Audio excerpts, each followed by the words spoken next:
선생님, 안녕하세요. 제 이름은 어울이에요. 어울, 더울, 어울린다는 뜻에서 지은 이름입니다. 저는 학교폭력 예방과 처리에 관해 선생님들께 도움을 드리는 일을 하고 있어요. 선생님들께 많은 도움이 되었으면 좋겠습니다. 학교폭력 처리 절차에 대해 모르는 게 참 많은 것 같아요. 학교폭력 대책 자치위원회? 학교폭력 대책 심의위원회. 2020년도부터 달라진 학교폭력 처리 절차를 따라가 보겠습니다. 선생님, 지금 무슨 활동을 하신 거예요? 네, 학교폭력 예방 교육을 하고 왔어요. 학교폭력 예방 교육은 학생부에서만 하는 것이 아니었나요? 그건 아니에요. 학교폭력 예방 교육은 모든 선생님이 하시는 거예요. 특히 담임 선생님들께서는 학생들과 가까운 거리에서 생활하시니 더욱 신경이 쓰이는 부분이지요. 조회나 종례, 창의적 체험활동 시간 등에서 학생들에게 발생할 수 있는 문제 상황과 대처하는 요령을 지속적으로 이야기해 주어야 해요. 특히 피해를 받는 학생들의 어려움과 자신의 장난으로 누군가가 상처받을 수 있다는 것을 알려주시면 더욱 좋겠죠? 그리고 피해를 당했을 땐 당황하지 말고 주변 선생님이나 부모님에게 이 사실을 알릴 수 있는 자신감을 길러주는 것도 필요해요. 방관하는 것도 가해행위가 될 수 있다는 것도 알려주어야 하고요. 그러면 학교폭력이 발생했을 때는 어떻게 하시나요? 절차가 바뀌었다고 하던데 궁금해요. 저도 지금 저희 학급 학생 문제로 학교폭력 책임교사와 상담하러 가던 참이었어요. 같이 가서 물어볼까요? 따라오세요. 선생님, 저희 반 학교폭력 관련 학생 및 학부모님과 상담을 해봤는데요. 어울이가 학교폭력 처리 단계가 궁금하다고 하네요. 사실 저도 이 점이 좀 궁금했거든요. 혹시 시간 되시면 좀 알려주실래요? 물론입니다. 우선 담임 선생님께서 신고 및 초동 대처, 상담을 잘해주셔서 감사합니다. 이렇게 신고가 이루어지면 학교폭력 책임교사가 관련 학생 및 학부모님과 면담을 진행해요. 보통 책임교사는 학생부 교사가 되지요. 사안이 어떻게 발생됐는지를 확인하고 정리하는 것입니다. 사안 조사가 이루어진 후 교육청에 사안 접수를 합니다. 성 관련 사안인 경우에는 교육청에 사안을 접수한 후 관할 경찰서에도 신고를 하셔야 해요.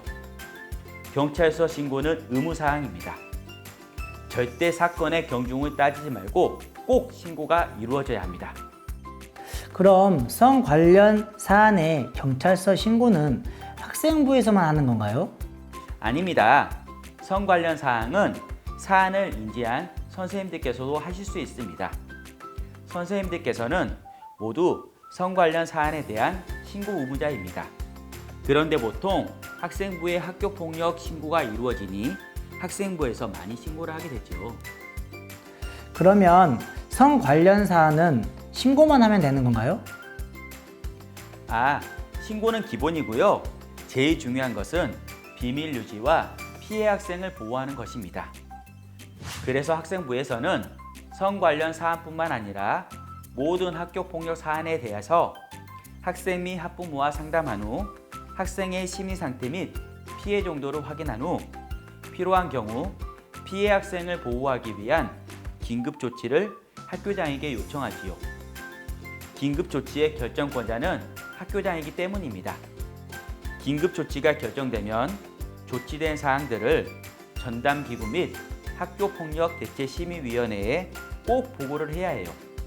혹시 담임 선생님께서 긴급 조치를 취하고자 하실 때에도 학교장에게 요청하시고 동일하게 전담기구 및 학교폭력대책심의위원회에 보고가 이루어져야 합니다. 전담기구? 학교폭력대책심의위원회? 예전에 학교폭력대책자치위원회 아니었나요? 바뀐 부분을 잘 모르시는군요. 설명해 드릴게요. 학교폭력 사안이 접수되면 교내에 구성된 학교폭력 전담기구 회의가 열리게 됩니다.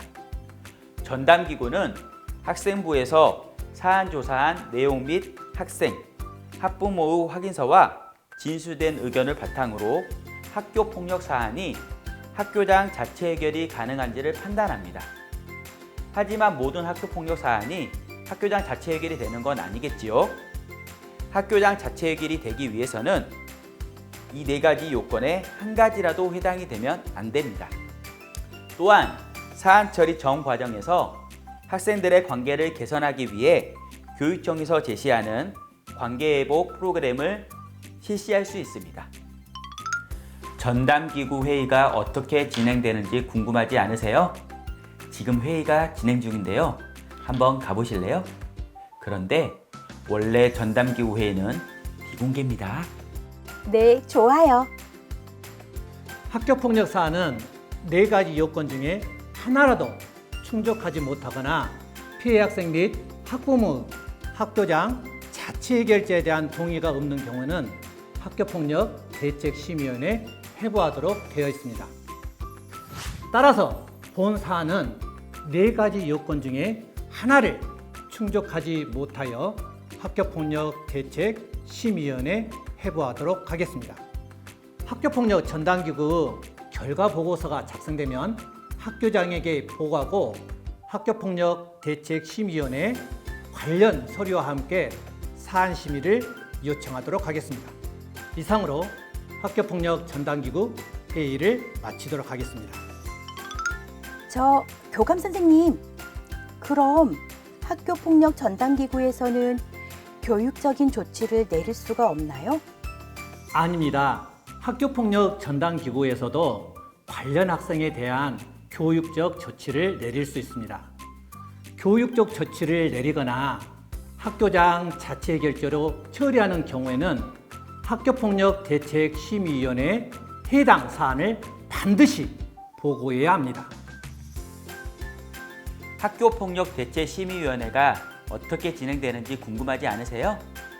네, 저도 궁금하기도 하지만 선생님들께서도 궁금하실 것 같아요.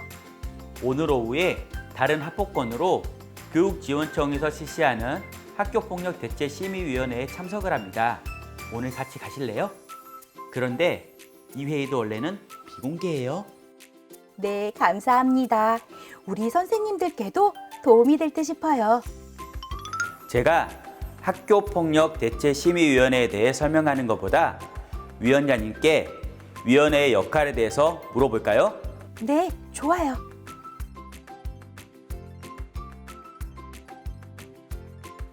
위원장님, 어우리가 학교폭력 심의가 어떻게 진행되는지 궁금하다고 해요. 위원장님께서 위원회의 역할에 대해서 알려주실 수 있으실까요? 네. 우리 학교폭력대책심의위원회는 2020년 3월 1일부터 교육지원청에 변호사, 경찰관, 학교폭력 관련 전문가, 학부모, 교사로 구성되어 있습니다. 심의위원회는 학교에서 학교폭력 관련 심의 요청한 사안에 대하여 관련 학생과 보호자에게 의견 진술의 기회를 부여하고 공정한 절차를 거쳐서 심의하여 피해 학생에게는 제1호부터 6호까지의 보호 조치를 내리고 가해 학생에게는 학교폭력의 심각성, 지속성, 고의성, 반성 정도, 하해 정도를 고려하여 제1호부터 9호까지 선도 조치를 결정하게 됩니다. 물론 초등학생과 중학생은 의무교육 기간이므로 제9호 퇴학 처분을 제외한 제8호 처분까지 처분을 내릴 수 있습니다. 이렇게 심의위원회에서 결정된 심의 결과를 교육장에게 요청하면 교육장은 해당 학생, 학부모, 학교의 조치 결정을 통보하고 학교장은 반드시 이를 이행해야 합니다. 아, 이런 조치들이 있군요. 감사합니다. 선생님, 학생들 학교폭력 조치사항은 나왔어요? 네, 조치사항이 나와서 생활기록부에 입력하려고 합니다. 어떻게 입력해야 하나요? 학교폭력대책심의위원회 위원장님이 생활기록부에 입력해야 한다고 말씀하시긴 했는데 잘 이해가 안 가더라고요. 그럼 제가 알려드릴게요. 생활기록부 기재요령을 기준으로 말씀드릴게요. 학교폭력 기재에 대한 내용은 학교 생활기록부에 기재됩니다. 기재하는 방식은 다음과 같습니다. 제1호부터 3호까지의 기재사항은 기재가 유보됩니다. 하지만 동일 학교급에 재학하는 동안 다른 학교폭력 사건으로 조치를 받은 경우 기재가 유보된 조치와 함께 모든 내용이 기재되어야 합니다.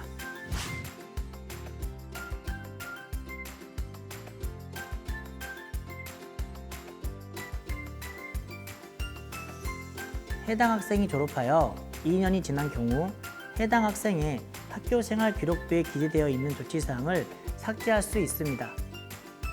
하지만 삭제 시에 유의사항이 있으니 삭제 시기와 유의사항은 학교 생활 기록부 기재 요령을 참고해 주세요. 가해 학생에 대한 내용이 생활기록부에 기재되면 이제 학교폭력 사안 절차는 끝난 건가요? 그건 아닙니다. 생활기록부 기재와 별도로 피해 학생과 가해 학생에 대해서 취해진 각종 조치들을 이행해야 해요. 하지만 여기서 중요한 것은 피해 학생과 가해 학생에 대한 지속적인 관찰과 상담입니다. 학급이나 교육활동 중에 부득이하게 가해 학생과 피해 학생의 접촉이 발생할 수 있습니다. 이때 중요한 것은 학생들의 마음의 상처입니다. 담임교사가 가장 가까이에서 학생들과 접하고 계시기에 이 학생들과 심도 있는 상담과 관찰을 통해 관련 학생들의 상처가 치유될 수 있도록 도와주세요. 또한 가해 학생이 내려진 조치를 잘 받을 수 있도록 격려해 주시고 피해 학생이 상담이나 치료를 잘 받을 수 있도록 지지해 주십시오. 와, 학교폭력이 단순하게 처리되는 게 아니었네요. 많은 것들을 알게 되었습니다. 처리 과정을 따라가 보면서 느낀 것들이 있어요. 무엇보다도 중요한 건 예방이라는 거요. 선생님들께서 수고스럽고 힘드시더라도 좀만 더 힘내주셔서 합리적으로 학교폭력 사안을 처리해 주셨으면 좋겠어요. 네, 맞아요. 선생님들께서 학교폭력을 예방하기 위해 정말 고생을 많이 하십니다. 관련 학생 모두 우리의 학생들이니 예방에서부터 마지막 상담까지 열정을 다하실 거예요. 그리고 우리 오늘 고생했어요. 네, 선생님도 수고 많으셨습니다. 지금까지 학교폭력 처리 절차에 대해 알아보았습니다. 현장에서 고생하시는 모든 선생님들께 존경의 마음을 담아 이 영상을 마무리하겠습니다.